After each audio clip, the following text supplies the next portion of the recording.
Bismillahirrahmanirrahim. Alhamdulillahi rabbil alamin. Wassalatu wassalamu ala rasulillah Muhammad wa ala alihi wa sahbihi wa sallam tasliman kathira. Allahun jalla wa ala falenderojm, vetëm për ti ndihmë dhe falë kërkojm. Lavdatat bekimet e Allahut qofshin me Muhammedin alayhi salatu wassalam, bi familjen e tij, shokët dhe gjithë ata që ndjekin rrugën e tyre deri në fund të kësaj bote. Të nderuar sot jemi në takimin e radhës dhe do të marrim një pjesë të radhës nga libri El Fawaid të imamit të njohur Ibn Qayyim rahimullah, në cilën shkputje apo në cilën paragraf të këtij libri ka një dobi të rëndësishme, ndoshta si informata të shpërndara nuk janë të panjohura për neve, por lidhja mes këtyre informatave dhe funksionimi i tyre në shërbim të asaj që na duhet është ajo që pastaj e bën këtë paragraf të veçantë. Shpesh diskutohet domthonë mes në njerëzve, edhe është qëllim me sunimin e njerëzve kënaqësia. Madje sot kënaqësia është bë objektiva kryesore e jetës. Njerëzit këtë tentojnë mu kënaq. Pavarësisht domthonë sa paguajnë kosto për këtë, çfarë kuptimi ka kënaqësia, sa është realisht kjo kënaqësi, s'është më rëndësia. Më rëndësia që to njerëzit me përjetu kënaqësinë që ata mendojnë se është kënaqësi. Me Qayyim rahimullah të ndrozur përmend një rregull e konsideroj shumë të shtrajt. Një rregull shumë të rëndësishëm, i cili është i shkurt, pastaj shkon duke u detajzuar në sqarimin e tij, mirë po veç kjo pjesë mjafton me kon, do të thonë një naj për ta. Me Qayyim rahimullah flet për ka buron koncepti njeriu për kënaqësinë dhe sysh e percepton çdo njeri kënaqësinë. Qysh njerëz e përsonë kënaqësinë, çështë të kënaqen njerëz. Pe ka kanë marrë ata këtë kënaqësi e tash ai e kthen ku është burimi i kësaj kënaqësie. Dhe varësisht nga, domethënë, ky burim manifestohet pastaj edhe në mënyrë e shprehjes së kënaqësisë, mënyra e përjetimit të kënaqësisë.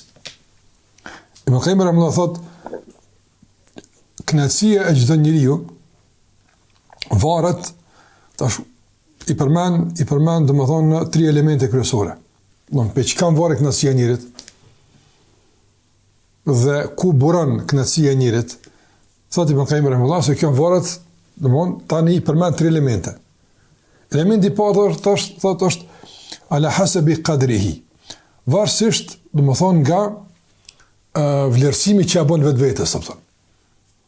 Po njeriu varësisht vetja e tij çfarë vlerë ka, çfarë pozitaj ja përcakton vetvetes, aspiratave të tij që synon me arrit, ambicieve të tij dhe domethënë dinitetet të vet. Kënaqësia që to domethënë sillet. Prandaj thotë Ibn Qayyim rahimullah se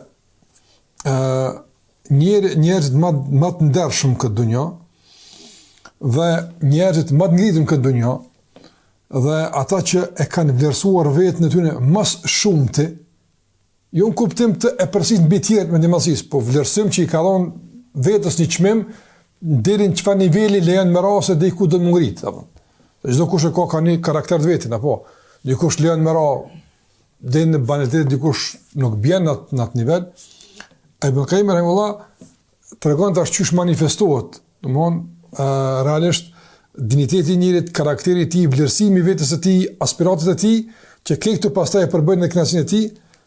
Andaj thotë se njeriu më i dinitetshëm, me karakter më të fortë, më të pastër, njeriu që e vlerëson veten shumë, ai është ai i cili, kënaqësia e tij qëndron tek njohja e Allahut azza wa jalla. Ai që kënaqësia e tij çto lidhet apo ai kënaqet me Zotin e vet, me njohjen e Allahut te barekuhu teala, njohet me kënaqet me dashnin dhe Allahut te barekuhu teala. Dhe ai që përbën për të kënaqësi është lidhja me Zotin, përbën për të kënaqësi njohja e Allahut xhallahu ala. Sa më shumë e njeh Allahun e kënaqet. Kjo kënaqësia e tij. Sikur dikush tjetër përbaj me Kaim Ramavon, no, një dikon për njerë që krymë punë, knaqët, se tash kom njëftësi.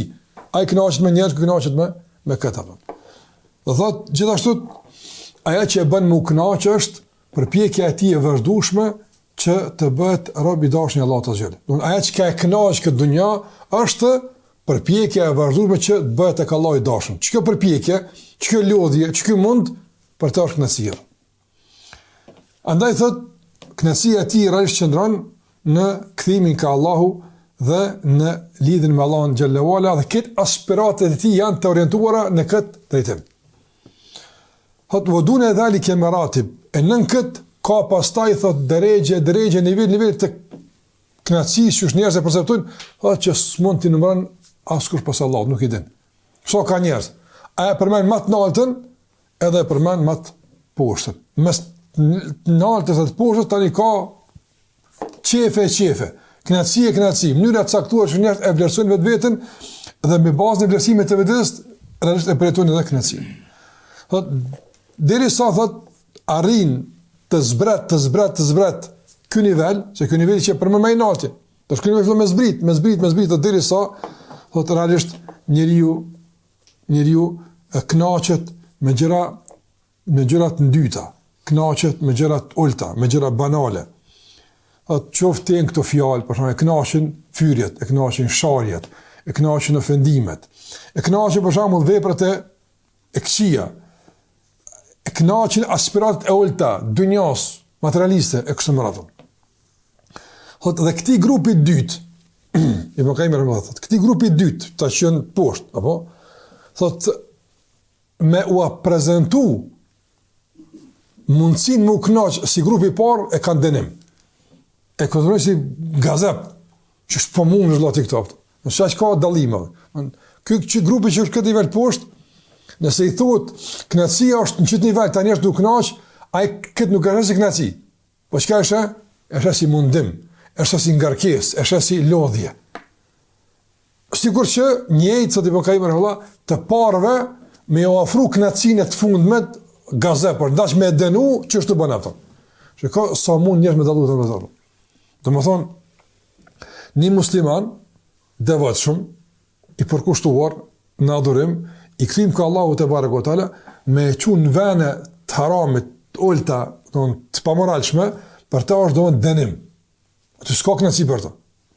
Për shkak se doon refuzon shpirti i tij, dinjiteti i tij, karakteri i tij, pastërtia e tij, refuzon që kemë kom për të kënaqësi.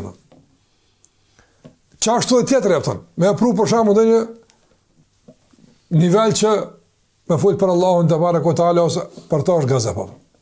Përse dy palët është një lloj mundime. Prandaj kush e ka përcaktuar këtë në Zot? Vetë njëri.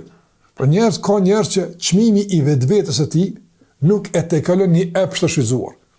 Nuk e tekalon një kënaqësi për dunjos të arritur. Kaq keq që ka dunja që kjo. Keq që ka dunja. Ka njerëz që krejt dëmon ambicet e tij, aspiratet e tij janë të ndërlidhura me një njeri të caktuar, me një çaf dikujna, me një kënaqësi dikujna. Çfarë është varësia e tij? Dhe këtë angazhimi i tij jetësor, dhe çmimi i shpirtit është don shitet komplet me keq ka për një, për shembull mundësi mu kënaq nga fjalët e dikujt, me livdu dikush. Ose për shembull me pretu kënaqësi caktuar nga pasuria e tij apo çka do kofta. Ç'kjo është çmimi tjetër? Dikush e hyp çmimin më lart, dikun tjetër për kauzë saktuar, dikush për derisa majet e vlerësimit të vetvetes dhe dinjitetit prekin njohin Allahu te barekutaala. Ç'kjo është më e lartë?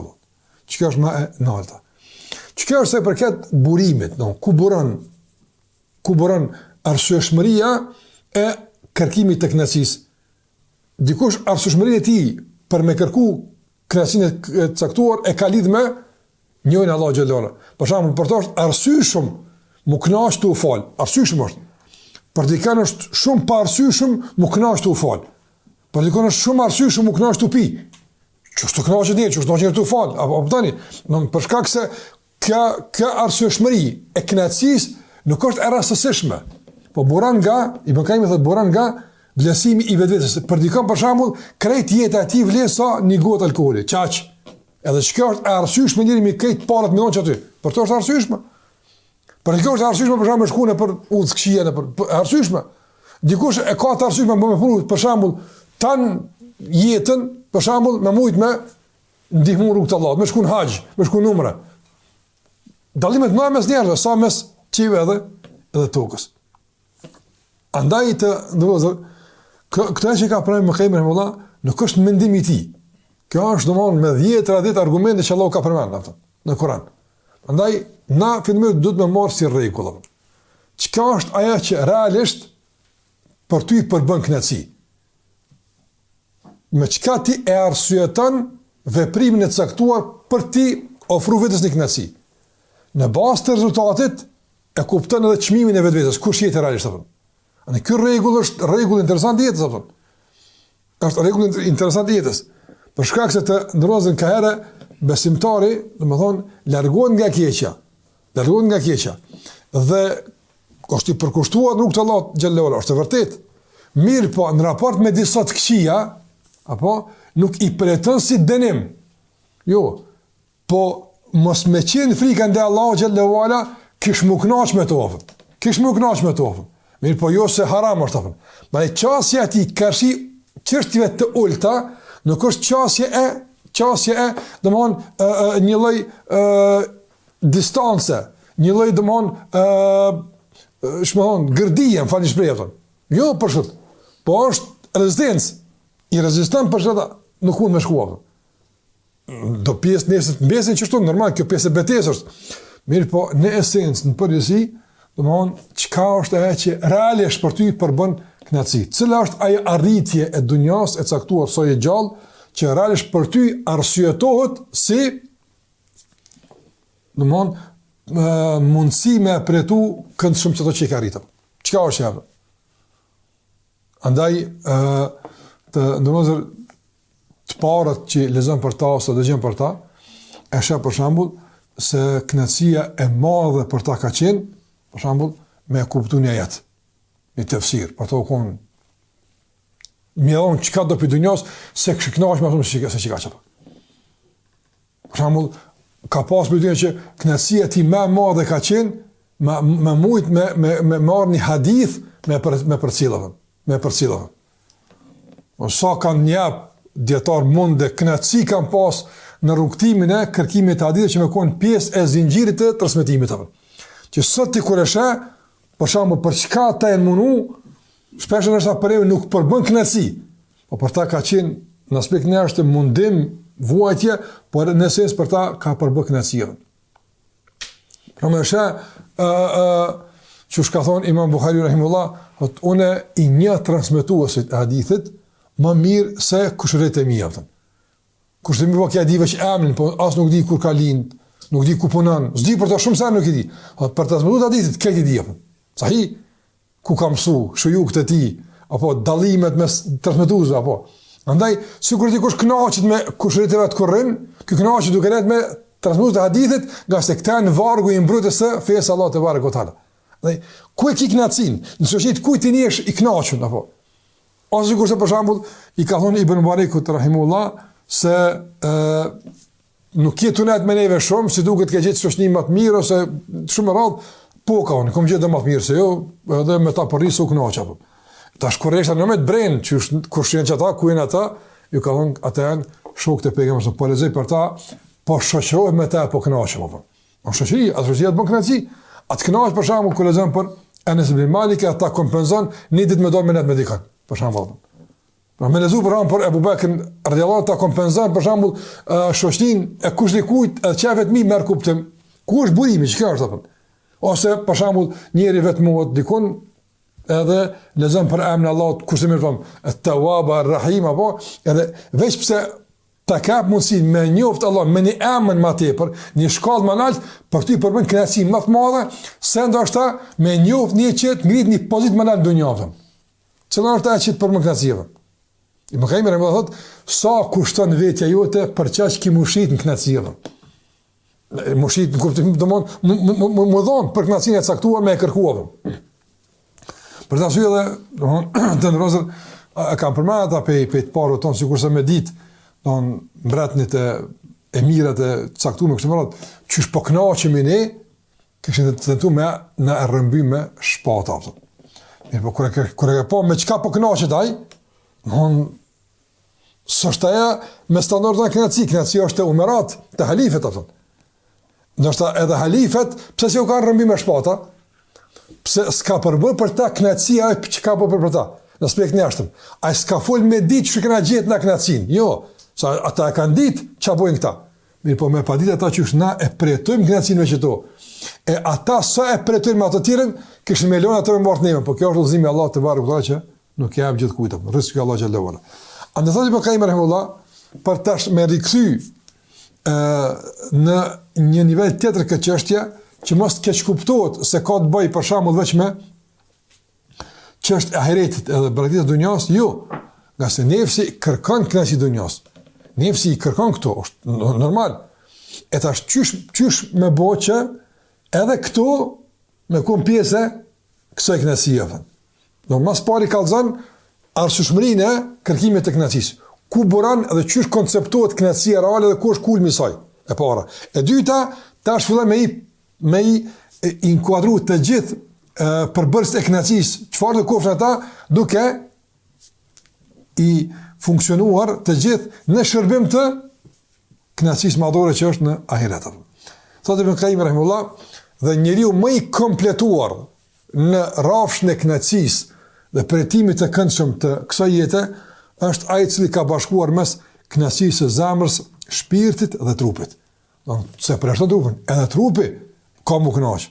Mirë, po duhet me ditë, domthon tash në këtë përbërje kush ku e ka vendin. Kush ku e vendin. Të ndrozë për shembull a duhet me i shërby zemra apo zemra për të cila pjesë e zemrës me i shërby trupit për më kënaq apo trupi duke u kënaq duhet me kënaq zemrën. Kush ku ti shërben?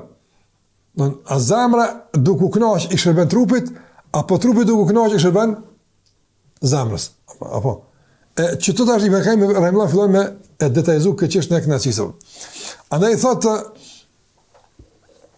përderisa thotë njeri i përdor begatit fizike, materiale, sipas udhëzimit të krijuesit, që shaka pa Allahu te barekuta. Duke pas parasysh gjithmonë ahiretin, atër thotë edhe kënaqësitë e dunjas i shërbejnë kënaqësisë së nivelit të parë që folëm më. Domthon të ndërrozë njëri për shembull nëse çka ka në dunjë begati, për shembull pasuria është begati. Është begati që njerëzit kënaqen me to. Pastaj fëmia është begati, që ti kënaqesh me to, familja është begati që kënaqesh me to. Shtëpia e mirë është begati, që ti kënaqesh me to, është burim i kënaqësisë, nuk mund të mohu, apo. Pastaj edhe kirri është burim i kënaqësisë, normal, sa më rahatshëm më mirë njëri natyrë shumë kënaqet është. S'është kjo në shpërputhje me imanin apo. Ibn Qayyim rahimahullah çka thotë? Çka po do të thonë?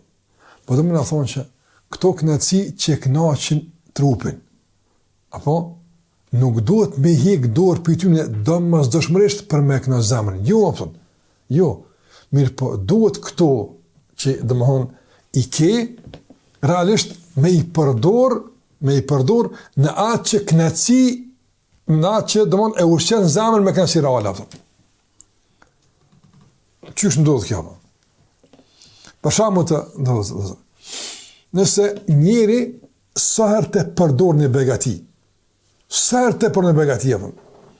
i kujtohet dhuruesi begative dhe i shtohet dashnia për Allahun xhalla xhelaluhu, po atëherë në këtë situatë begatia që ai e gëzon, a është në shërbim të dunjas apo të ahiretit? Të ahiretit. Problemi është përdorimi i shpeshtë i begatisë e ka normalizuar begatin dhe e përdorin begatin, po nuk ka efekt në zemër, ka efekt në bark, ka efekt nefs, ka efekt nepsh, po s'ka efekt në zemër.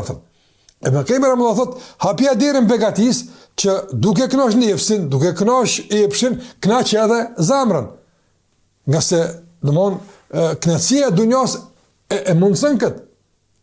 Për shembull të vëllezër, nëse njëri e këshyr punën e thash shtëpisë. Shtëpia e gjonë, e rahatshme, e mirë, është begati Allah xhallahu ala, është mirësi Allah xhallahu ala. Që Allahu më mundsu njëri më pas shtëpi gjonë të mirë, të mundshme, të rahatshme, të mund që i rahaton këtë anëtarët e shtëpisë, ka hapësira për shumë aktivitete caktuara kështu me radhë. I cili sarë qohet në sabah, apo sarë lëvizin në shtëpi, sarë kthehet të shtëpia, apo e për të si begati madhore që Allah ja ka zgjeru këto, apo dhe me këtë zgjerim tash ai synon me e zgjeru varrin, duke tentu me e zgjeru varrin, tentu me e zgjeru ahiretin apo. Ai realisht met i ka ku te varri edhe ahireti. Nëse ajo që ja kujton gjithmonë ato atje, është shtëpia që ai kënaqet me të, por nuk përfundon kënaqësia këtu, për shkak se ai vazhdon tutje me pamjen e vazhdueshme të rrugtimit ka kom shkuar. Problemi është kur begatia i nxen pamjen e ahiretit apo. Nuk ka begati që kur del përpara, njerit nuk e shemo ahiretin, e shemë që begatin, që to të lashë apo. Çto është problemi? Prandaj ka duhet me ditë çish mirë radit xherat apo. Për shembull, me mendet e Ibn rahimullah ka përmend se njeri ka punë të mira edhe ka punë të këqija. Gjithkush ka punë të mira, edhe ka dobësitë e veta, ka shimet e veta apo. Ibn rahimullah thotë problemi i madh tek njerëzit, shikoj mençurinë e njerëzve të vëllezër. Shikoj, nuk është tek punë tek këqija. Ai problemi është, po nuk është problemi kryesor i mëkateve. Problemi kryesor është ku i ke vendosur mëkatet. Në jetën tonë ka njerëz që mëkati vendosin mas shpinë e punë të mira para syve. Edhe sa mendon më bëj më mirë, isha punë të mira. Ai Said na duhet më përmirësua ama i bin në punë të mira. Edhe punë të mira i adopsojnë arsyeshmën e përmirësimit apo. Nëse kish më ndrua njëri të kundërtën, punë të mira i bën gjumë për mas. Ajo që ka shajë punë të këqija, çfarë sa më të përmirësu, do i keka më çfarë ka meta, apo që është më e natyrshme që e shtyn ka përmirësimi apo nga mungesa e përmirësimit. Diet. Andaj begatit, domthon veç mos leja mas pari me harru dhurusën e begative, sa i shuzon, domthon mos e normaliza shuzimin e begatisë. Nëse e normalizon, shkan duke u plotësuar njëra. Për shembull, po normal lo që shpëtojmë puna mirë, jo s'është normal. Ka mund shpëtojmë mundi shumë keq, ka mund me ku shtëpia me 15 dhoma, më të duket si një shupë vogël ngusht, pe ngusht shpirtit për shkak të antarëve të familjes, Allah ta ka zgjuar, ta ka mundsuar me apo. Çdo kënaqësi që e përjeton, momentale, çdo moment, apo realisht nuk e harron Allahun te barekutaala. Pa ai përkujtimi i begatisë, domethënë shfrytëzimi i begatisë që prodhon përkujtimin e vazhdueshëm të dhuruesit të begatisë. Dhe qysh kënaqet nefsi me begatin, kënaqet zemra me dashni për dhuruesin e begative, ti je në rregull. Kjo është e mrekullueshme. E kjo është koncepti islamik për dunjën apo. Çka është ato? Ama kur begatia për shkak njërin e bën me harruar. Se kare të vëllezër, jo është begatia të dunjos. Edhe adhurimi kare bëhet problem apo. Bëhet problem. Për shembull, sigurisht se ka e çet përpara punën e mirë. Njëri për shembull fal namaz natë. Edhe veç namazin natës, më ashtu dashnin për Allahun se më kon tu flajt, Allah më ka zgju, më ka përzgjedh, më ashtu dashnin për Allahun xhallahu ala, më ashtu varfnin që do të mendi për Zotin xhallahu ala, mangësi që i ka, kjo shton për shembull vetë pëlqime. Këta gjumash të mahallës këtë flajt më kon kur më quhen kështu më radh, ç'ka problem? Andaj nuk është problemi te begatia, se çat problem që e shkakton dunjaja, e shkakton edhe adhurimi, nëse si me të kujdesshëm. Andaj duhet me ditë ç'është i radhit e ku me i vendos në pozicionin.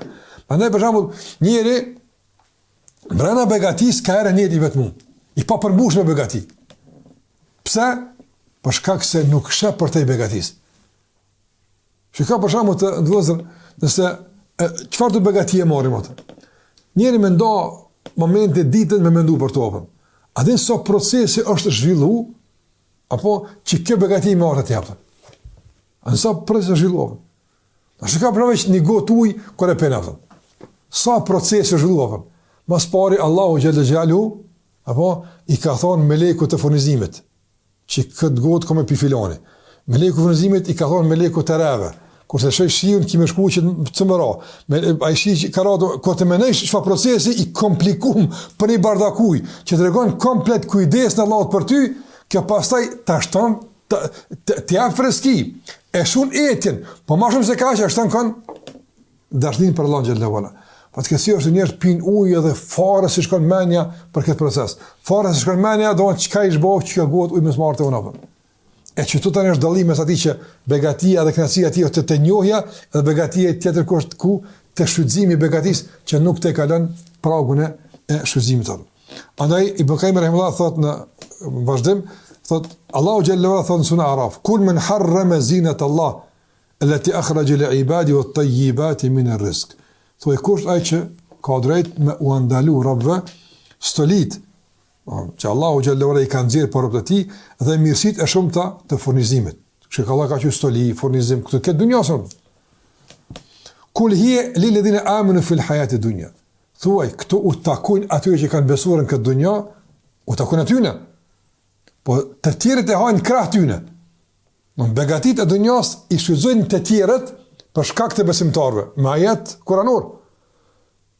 Dunjoja mundson me hongër të gjithë në sofër për bashkët, apo don sikurse për shembull të ndrozën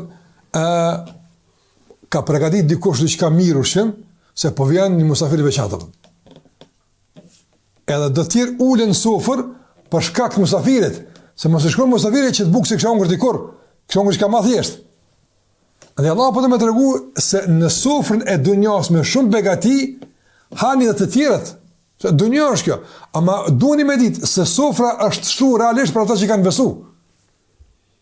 Ndërsa në ahiret, khalis dhe jemë në qiyame, në ahiret është tjetër shka.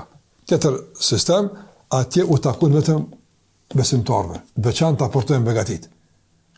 Këto Allahu xhallahu ala përmenë se këto begati i kom dzirë për besimtar, në për juve në këto. Po pse janë këto për juve? Për shkak të besimit apo për shkak të ekzistimit? Për shkak të besimit, për shkak të besimit.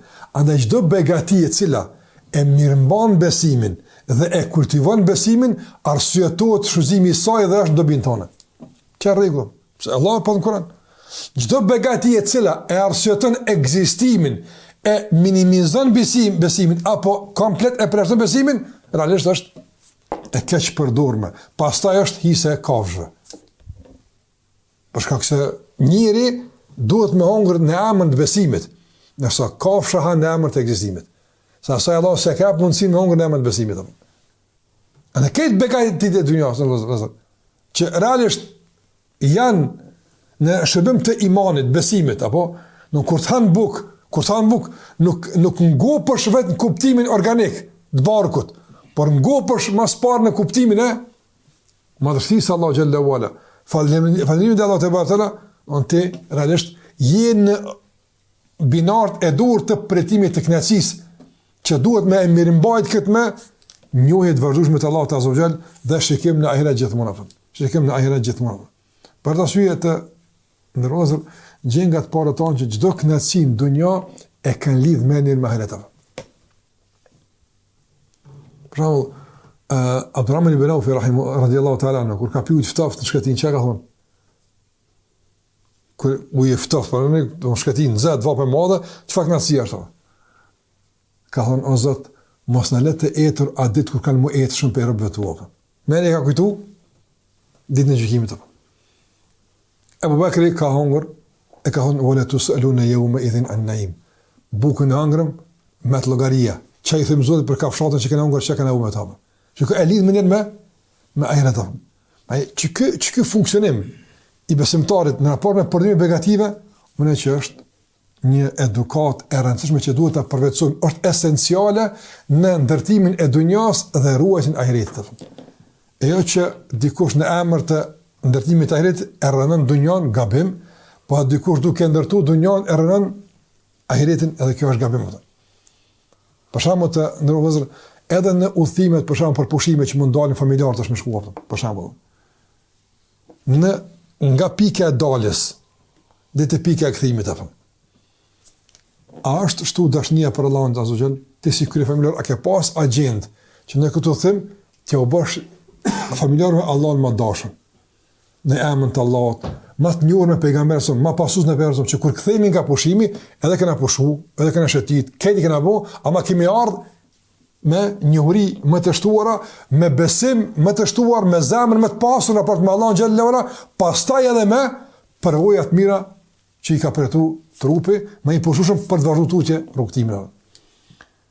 Nga se ka në funksionim me atë mentalitetin e ndamjes së fesë nga jeta, ne i çortojmë ata që gabim e kanë, po ne praktikisht vetë bëjmë ndarjen e tilla. Pushimin e kena pushim, kur kthehemi tani shkruan ders. E pushimi pse nuk ka ders? Pse nuk ka ders?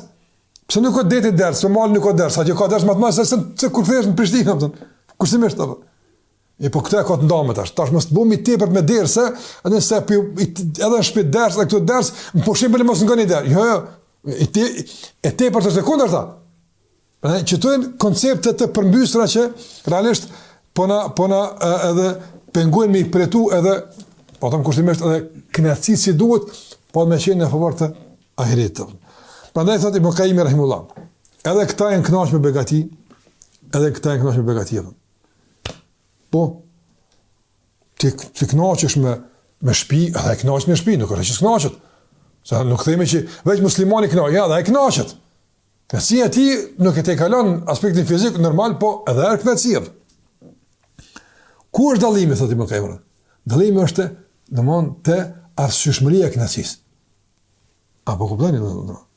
Besimtari kënaqet me begatit e caktuara për më ushtu falëndrimin te Allahu te barekutaala, për më ushtu adhurimin. Ai kënaqet për më kënaq. S'ka mas tek së kurrë. Çka ka mas soi kurrë? Pra nëse njëri kënaqet me shtëpi të mëdha, mas soi çka ka? Jo, s'ka kurrë. E tani si të arrin një pikë, shkon duke rrapur. Dunia ka të rregull të vëzhgë. Po gjithçka që arrin majën e lart, mas soi ka çka? Ka rënje. Gjithmonë ky ligj i Allahut është. Kur kush nuk rrin gjithë poshtë, edhe kur kush nuk rrin gjithë lart apo. S'ka kamerani, ka me lëviz. Kjo është ligj i Allahut azh.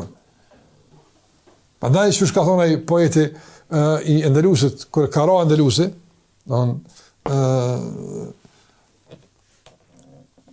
e ka buat poezi njëra tonë, li kulli shen idha ma temme nuksanu. Gjithë sen kur temme, kur bëhet tamam, fillon nuksan. Fillon naks, më dopsu. Edhe në Andalus, e kemi arrit kulmin e knatësive, ndërtimit tash, kena fillu me rapëtën. Andaj gjithçka që kështu është, ligji i Allahut azh. I vetëm sa që domthon si apre kulmin kur që më prit tash kur kimë rasht adhurimi dhe falënderimi i Allahut azh. Çka kjo është? Çka? Nëse një ndonjë a mundë më marrë me një nivel që s'din çka ka hala më kënaq më shumë. Ka pretu, ka shku këtë, çka më asaj? S'ka dunia nuk jap shumë mundësi më kënaq. Është kufizuar është kufizuar. Me le patalizuar në vend si fustohet për gjës. Mund me kone kontestuar me kësë informat, po e kom lexuar si informat, e kanë kalkuluar për shembull për një njeri. Mu kënaq dunja me krejt kënaqësi që ofron dunja jafta për shembull. Sa parë duam. Tash s'po them me ble 50 hektar në New York, apo sa ato duhet parë, s'po them kështu. Po mu kënaq normal, me hongër buk, mu shëtit, mu vesh ai vet, do keq këtu, ama më të mira të dunjas që japën. Sa parë duhet me pas, apo? Kanë maksimumi që mund njëri me i shpenzu me kënaq vetën e tij 250 milion euro. Kurrë. Afdan, kurrë. Afdan. Çi kjo kulmi? Masaj edhe këto pak e mrinë vëllazi. Këto pak e mrinë, po. Maksimumi që ka është më kënaq një që është. Ka një kulm, dikur ka më rapën. Pse bjen? Po për shkak se do pësohet pasuria. Ose pasuria jetë, po do pësohet shneta. Për shkak se vjen mosha, vjen angazhimet, vjen deka. U krya, ki me shku të rëna pa tjetër. Ndërsa ngritja e vetme që s'ka rënjë është, kur begatia që nalt ka Allah, begatia që në tek Allah. E këtu s'ka kur të pris në begati, edhe s'ka kur mërzime begati, për shkak se gjithmonë falëndimin dhe Allah xhallahu ala e bën gjithmonë çdo begati më interesant, më jorse. E po më interesante gjithmonë. Se çdo falëndim dhe Allah xhallahu ala e ka një ngjyrim të vetëm të posaçëm. Për shembull, dyshja Allah e falëndron për shkak gruas mirë, E falënderoj Allahun ndryshe për shkak të fëmijët të mirë, që është i shëndosh, ndryshe e falënderoj për shkak bukës të mirë, që në çdo kolorit të begative që ti e përdor, e prodhon një efekt caktuar të falëndrimit dhe adhurimit të Allahut te barekuta. Prandaj thotë Ibn Qayyim rahimahullah, dallimi është në arsyeshmërinë. Ky begatit i shfrytëzon për me qenë më mirë në ndër Allahut, me njoft më mirë Allahun xhallahu, mos me harrova Allahun te barekuta, ky tjetri se ka këtë fare në agjeneti. Thotë andaj thotë فليجعل لذة الدنيا موصلا له إلى لذة الآخرة. Bënë gjithmonë kënaqësinë e dunjas, domthon të atil që të shpihet te kënaqësia e ahiretit. Çdo kënaqësi në dunja bënë që kënaqësia në dunja me çu te kënaqësia e ahiretit. Jo që kënaqësia e dunjas me ta ndërprej kënaqësinë e ahiretit. Çdo bënë standard jetë, pastaj kënaqësh sa dush me dunjan. Thot andaj thot ndihmou me këto begati, thot për me e zbras zemrën nga gjithçka që ka me begati, me veç për Allahun te barekuta. Edhe kjo është e vështirë. Zakonisht njerëzit sa më shumë kanë begatia e zën vendin e Allahut në zemër. Ky thot ti kënaqesh me begati, sa më shumë kënaqesh me begati, zgjoneje Allahut vendin në zemrën tonë. Begati ti apo Allahu shumë, zgjoneje. Na shohim në jetën e përshme të ndëllëzër fatkesisht, që shpesh në sa situata, i kemi dy fenomene shumë problematike. Si fenomen, ka përjashtime, alhamdulillah, ka gjithmonë ato që janë jashta rregullit, po fatkeqësisht ka filluar më bëu si rregull. Hajde, s'po them që bëu rregull, hala. Po është në rrugtim më bëu rregull, është në rrugtim më bëu fenomen, cila dy gjëra më rëndësi. Do njeriu sa më shumë po kalon vite në islam, apo kalimi i viteve në islam nuk është në favor të shtimit të dëshmërisë, po përshkon në rënje. O dhe i dje u konë, ama kjo dhe i dje, sa që ashtu. Fatkeqësisht ashtu. Edhe dyta, është me begatit. Sa ma të begatum, me dobët fetarisht. Begatia nuk po na forcon dëshmëri, nuk po na forcon për shembull me kërku dije më shumë. Me atë pak njohje që kom ditë Allahun xhalla xhelalu, që kom ditë me lut e çam ka unë. Tash duhet më shumë.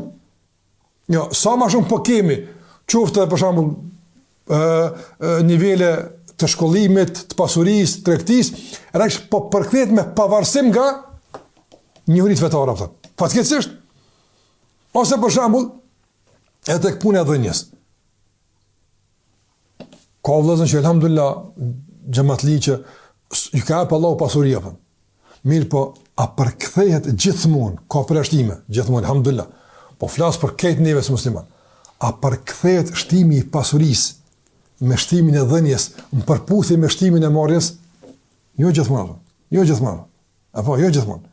Nëse Allah ta ka shtu kaq, nëse marrja që kaq. E tash proporcionalisht me marrjen, çu më kon dhënja?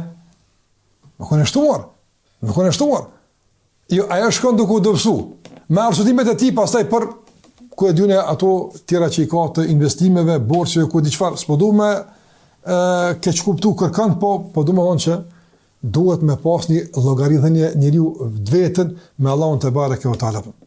Nga se ngritja normale dhe pretimi i kënaqësive çu shkon. Ai ti jap, ti e shton. Kjo ka të bëjë edhe me dijen të Allahut. Sa ti jap Allahu dije, duhet më ushtu dëshmëria, edhe më ushtu përhapja e dijes. Unë mendoj që për shkakun se njëri ka kryer fakultet, duhet më kon shumë aktiv. Nëse është magjistër, hala më aktiv. Nëse është doktor, hala më shumë aktiv. Apo se sa të ka jap Allahu nga nivelet e mundshme të arritjes, më kon shumë tepër. Shikoj për shembull, kush kanë qenë njerëzit më aktiv në përhapje të fesë përgjigjeve, kush kanë qenë? Sa më dishëm kanë qenë? Isha non stop janë përkushtu në prapën e dijes edhe apo. E për shembull njëri sa më shumë dije merr, më izolum, më i trekum, më pak i ja s'pam kështu, kjo gabim. Prandaj kjo është matematika që Ibn Qayyim na mëson me përdu edhe dunjon edhe ahiretin. Prandaj thot Ibn Qayyim rahimullah, fa men ahabba ladhata, kush don më kënaq dhe don me zgat kënaqësia, jo më shkput, thot edhe don jetë mirë, atër leti përdor kënaqësitë e dunjas për t'i arrit kënaqësitë e ahiretit. Le të ndihmohet me to që ta zbraz zemrën nga begatit e të mushet zemra me Allahun dhuruesin e begative.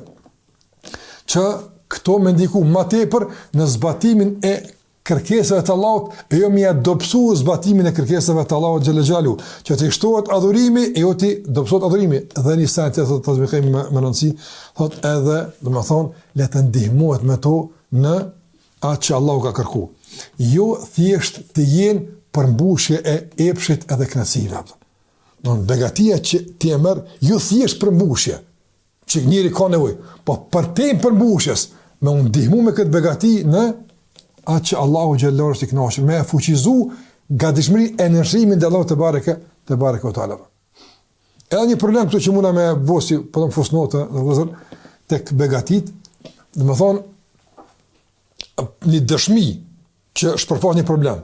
Unë mënej që është problem, se shtimi i begative, që elhamna sot janë shtu, me thonë me një gjuhë tjetër, shtimi i sebepeve dunjas, këtë në këtë sebepe që Allah i ka dhonë, apo shtimi i sebepeve, a ka fuqizu mbështetjen e Allahut apo ka dobësu të vëkullin?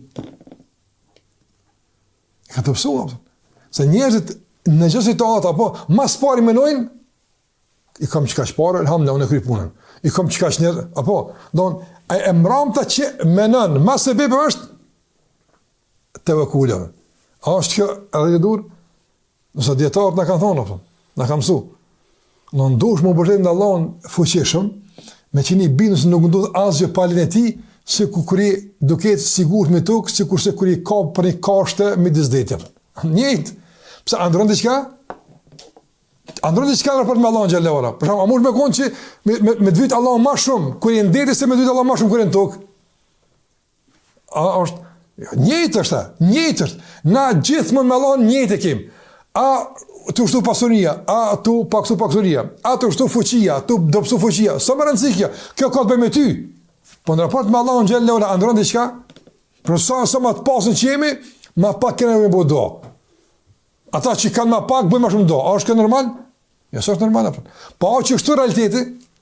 Po është fatkeqësisht apo. Prandaj të ndërlozër, na po dojna që me shtu begatit, me shtu mirësit, me shtu lehtësimin dunja, sa t'ja pa Allahu xhallahu ala, me fitu halal, me i përdor që shka thonë Zotit te barekuta ala, në shërbim të fuqizimit, të adhurimit të Allahut te barekuta. E kush që shtu të bën, vallahi si bën dëm dunjan më on. Po edhe thotë bekajmë as si bën dëm dunjan më amor. Qysh kanë qenë sebepe, kanë shku do sebepe, i marrë sebepe, kurës ndikon të kapën. Nga se mbetet i përkërshum të Allahu azza wajal. Mi po aja që është problem, kur të begati ja përcaktojnë lidhen me Allahun xhallahu ala dhe nevojën për Zotin azza wajal, e që kjo pasaj bëhet problematika. Prandaj thotë Ibn Qayyim rahimullah, i përdor këto begati që i ka me u lidh me Allahun xhallahu ala dhe me përjetu ma shumë kënaqësinë në ahiret përmes kënaqësive të dunjas. Thotë, e nëse mungojnë diçka begatit, e kanë mungu këtë begatit dunjas kimi marë, thotë, atëherë dhe më thonë, le të kënaqet me bindjen se ka me marë më të plot në ahiret, se që i kështë me marë përmes kënaqësisë të dunjas. Në çdo kënaqësinë dunjas që e merë, mundet me ta paksu kënaqësinë në ahiret. Nëse të mungon një kënaqësi këto, atëherë dije mund me konë shaj që Allah përdo me të apë komplet kënaqësinë asaj, për shkak se të ka mungu diçka në dunjën. Andaj besimtari kënaqet që kjo vëllai ndëror.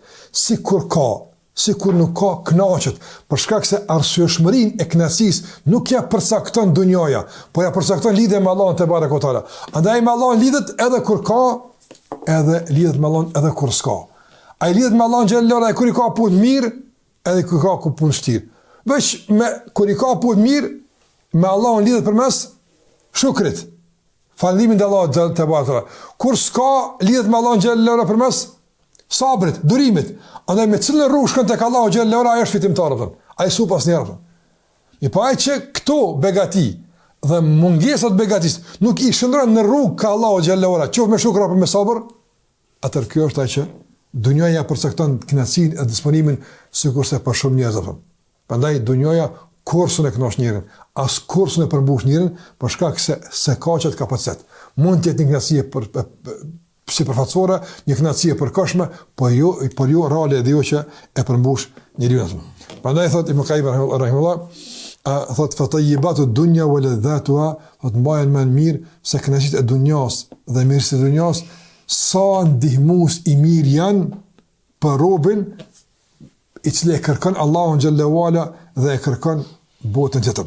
Dhe ai që ka breng Allahun dhe ahiretin bën për krahas i mirë dunjaja. I nimon shumë me shku tek Allahu xhallahu ala kur breng dhe gale s'është dunjaja, po gale është kënaqësi e Allahut edhe ahireti. Thot andaj thot në tjetër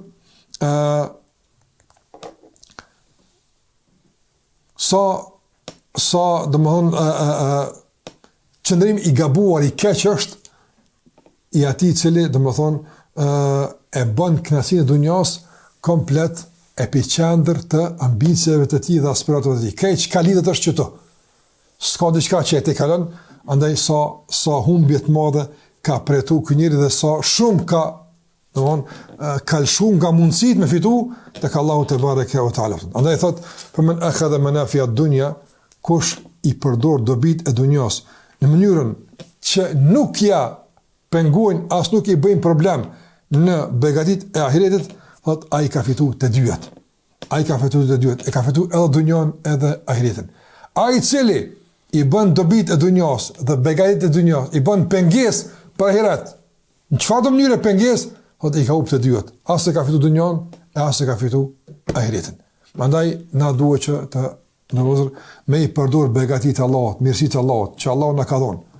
Edhe me çfarë do rrugë që Allahu na thret një përgjigj, na duhet i përgjigjemi. Nëse ja begati, i përgjigjemi me falërim. Nëse mungojnë, i përgjigjemi me sabër. E rëndësishme është që aspiratat tona kryesore të jenë të ndërlidhura me njohjen e Allahut, adhurimin e Allahut dhe arritjen e ahiret. Tjetër pastaj krejt sebepe. Sebepi është edhe kur ekziston diçka, edhe kur nuk ekziston. Apo a është sebeb me shku në xhenet, për shembull, pasunia? Po. A është sebeb me shku në xhenet edhe varfënia? Po, edhe kjo sebeb. Andaj nuk ka sebeb veç me pas, po edhe kur s'ki o sebeb, se mos pasja është një sebeb i caktuar që të mundson me shku tek Allahu xhallahu ala në mënyrën e caktuar. E njerëzit që nuk din kështu me lexuar sanat e humbin edhe dunjon edhe ahiretin. Më kjo është një çështje më interesante me Qaimit që nuk na privon, nuk na pengon nga dunjaja, zgjerohu, ndërtohu, po çka dush, gjithmonë shiko. Çmimi i cili është? A është çmimi që shitesh për begati apo shitesh për kënaqësitë e Allahut xhalla xhalalu? Apo është begatia që ti e posëdon e atë përdor për mëfurt tek Allahu xhalla xhalalu, apo begatia është e kundërta që ty të posëdon dhe atë shetit në dunjë derisa dikun të hudhet braktis dhe mbetesh domthon as pa dunjë as pa ahiret. Allahu na ruajt. Më që meditim i rëndësishëm për mbajtësor i domosdoshëm që ta kemi prezant gjatë tërë kohës në kësaj dunjë. Çdo begati që përdor, çdo begati që konsumon, lidhet me Allahun, lidhet me ahiretin, që me ta kujtu Allahun dhe ahiretin, që zemrat mushën me Allahun, tani kur mushën zemrat me Allahun, s'prish punë me çka mushën durrët e xhepat, e shtëpijet e kështu me radhë, për shkak se këto realisht janë kryer për mushë ashtu. Ama problemi është me çka është mushë zemra e njerëzit dhe në çka i përdor ai çato begati. Ai përdor për më afër tek Allahu dhe për më përhap fjalën e Allahut dhe për më ndihmu njerëzit në njërin e rit apo është e kundërta, kjo pastaj është çysh çdo kush e përcakton bazë vetes së tij. Allahu na përdor për hajër, na beqaton mirësitë e tij në dunjë edhe në ahiret.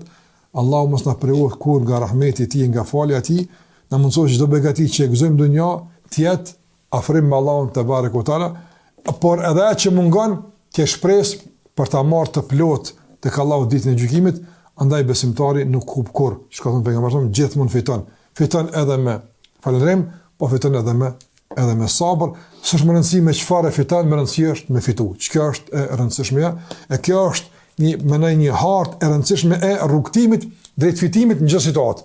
Fiton gjithçysh besimtari, edhe kështu edhe ashtu, pa kurzime, nga se dunja s'pranon kurzime. Dunja është lara. Herë vjen kështu, herë vjen ashtu, s'është më rëndësi është çysh do të vjen. Dgaçën komunagjet, me ragu edhe me fitu gjithmonë në çdo situatë që kalojmë. Allah shpërblet për rëmendjen me kaq për të fund. Sallallahu alaihi wa sallam Muhammad wa ala alihi wa sahbihi wa sallam tasliman katira.